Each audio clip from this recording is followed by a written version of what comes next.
नमस्कार दोस्तों। आज के इस वीडियो में हम भारत की राजनीति, अर्थव्यवस्था, समाज और पर्यावरण से जुड़ी सबसे बड़ी और ताज़ा खबरों का विश्लेषण करेंगे। हम जानेंगे कि शिक्षा, जीएसटी, सामाजिक मुद्दे, अंतर्राष्ट्रीय संबंध और सुरक्षा से जुड़े कौन-कौन से बदलाव और फैसले हाल ही में लिए गए हैं। हर खबर का आपके जीवन पर क्या असर पड़ेगा, यह भी समझेंगे। तो चलिए शुरुआत करते हैं देश की सबसे अहम खबरों के साथ और जानते हैं आखिर देश में क्या कुछ नया हो रहा है। शिक्षा के क्षेत्र में एनआईआरएफ रैंकिंग्स हर साल देश के टॉप संस्थानों को पहचान देती हैं।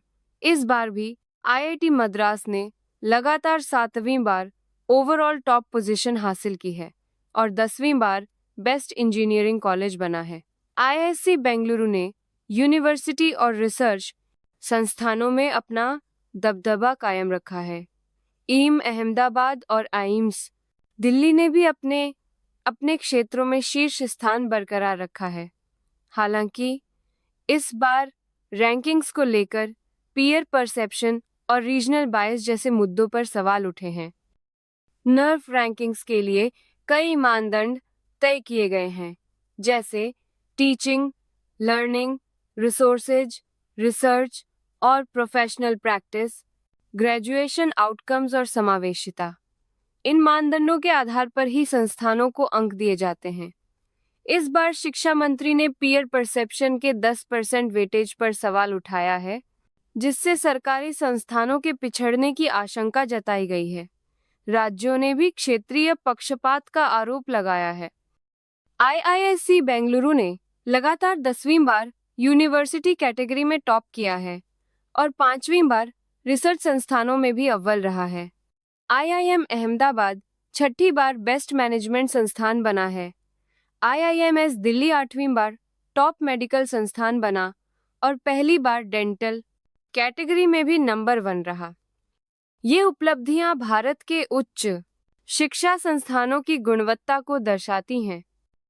जीएसटी काउंसिल ने हाल ही में कई अहम फैसले लिए हैं, जिनका मकसद उपभोग और अर्थव्यवस्था को बढ़ावा देना है। ज्यादातर सेक्टरों में जीएसटी दरें घटाई गई हैं, जिससे आम लोगों को राहत मिलेगी। हालांकि कुछ महंगे उत्पाद जैसे हाई एंड मोटरसाइकिल और महंगे कपड़े अब महंगे हो सकते हैं।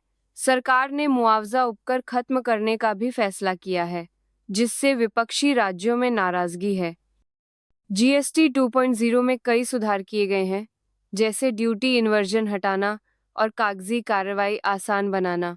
हालांकि अभी भी कुछ विसंगतियां बनी हुई हैं। सरकार ने नेशनल एंटी प्रॉफिटियरिंग अथॉरिटी को फिर से सक्रिय करने की बात कही है, ताकि दरों में कटौती का लाभ उपभोक्ताओं तक पहुंचे। नए रेट्स में 18% स्टैंडर्ड रेट, 5% मेरिट रेट और 40% डीमेरिट रेट शामिल हैं। बीमा क्षेत्र में अब सभी जीवन और स्वास्थ्य बीमा उत्पादों पर जीएसटी छूट दी गई है। स्वास्थ्य क्षेत्र में भी कैंसर, रेयर डिजीज और क्रॉनिक कंडीशंस के इलाज, दवाओं और उपकरणों पर छूट या दरों में कटौती की गई है।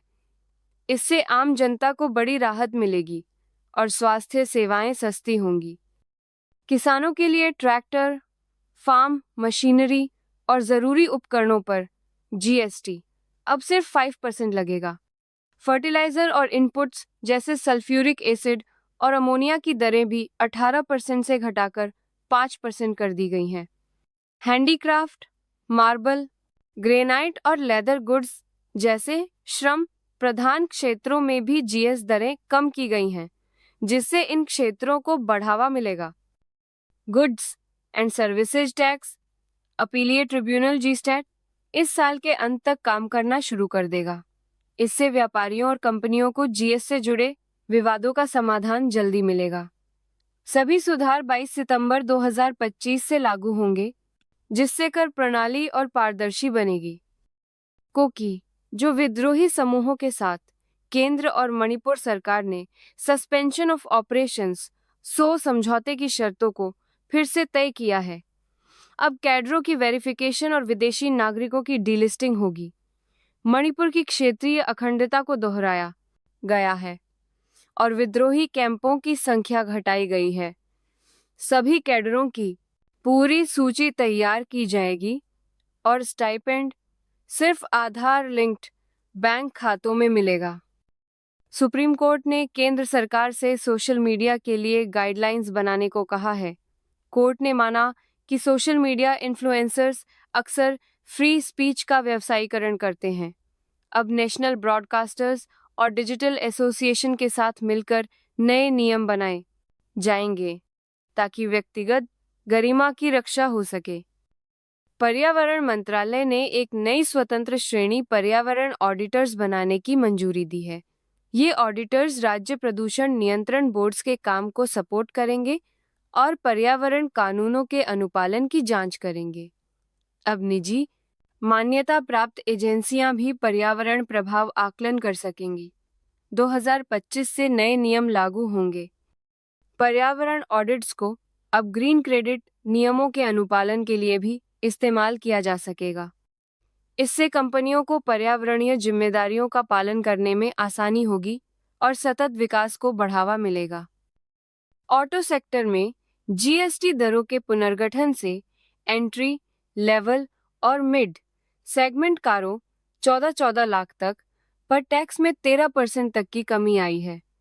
इससे आम लोगों के लिए कार खरीदना सस्ता होगा। वहीं हाई एंड गाड़ियों पर टैक्स बढ़ सकता है। एयरलाइन सेक्टर में नॉन इकोनॉमी सीट्स पर जीएसटी 12% से बढ़ाकर 18% कर दिया गया है, जिससे टिकट महंगे होंगे। छोटे उद्यमियों को लेबर कॉस्ट बढ़ने की चिंता है क्योंकि उस पर भी 18% जीएसटी लगेगा। टेक्सटाइल इंडस्ट्री में एआईटी 2500 से ऊपर के कपड़ों पर 18% जीएसटी से निराशा है। वहीं फार्मा सेक्टर में कई मेडिकल उत्पादों पर जीएसटी 12% से घटाकर 5% कर दिया गया है, जिससे दवाएं और उपकरण सस्ते होंगे। इलेक्ट्रिक वाहनों पर जीएसटी 5% ही रहेगा, जिससे ईवी सेक्टर को बढ़ावा मिलेगा। ट्रैक्टर और उनके पार्ट्स पर टैक्स 18% से घटाकर 5% कर दिया गया है, जिससे किसानों को सीधा फायदा होगा। अमेरिका ने भारत पर रूसी ऊर्जा उत्पाद खरीदने को लेकर टैरिफ लगाए हैं। यह कदम रूस यूक्रेन युद्ध के मद्देनजर राष्ट्रीय आपातकाल के तहत उठाया गया है। इससे भारत अमेरिका व्यापार संबंधों में तनाव आ सकता है। चीन और पाकिस्तान ने सीपेक 2.0 के तहत 5 नए कॉरिडोर बनाने की घोषणा की है। कृषि, खनन, टेक्सटाइल इंडस्ट्री और आईटी जैसे क्षेत्रों में सहयोग को प्राथमिकता दी जाएगी। इससे दोनों देशों के आर्थिक संबंध और मजबूत होंगे। अमेरिकी कोर्ट ने गूगल को अपने सर्च डेटा प्रतिद्वंद्वियों के साथ साझा करने का आदेश दिया है। इससे सर्च इंजन से जीपीटी पावर्ड आंसर इंजन की ओर बदलाव तेज होगा और सूचना प्राप्ति के तरीके बदलेंगे। भारत और सिंगापुर के बीच उन्नत manufacturing, green shipping, skilling, civil nuclear energy और शहरी जल प्रबंधन जैसे क्षेत्रों में सहयोग बढ़ रहा है। समुद्री सुरक्षा और मलक्का स्ट्रेट्स पेट्रोलिंग में भी दोनों देश मिलकर काम कर रहे हैं।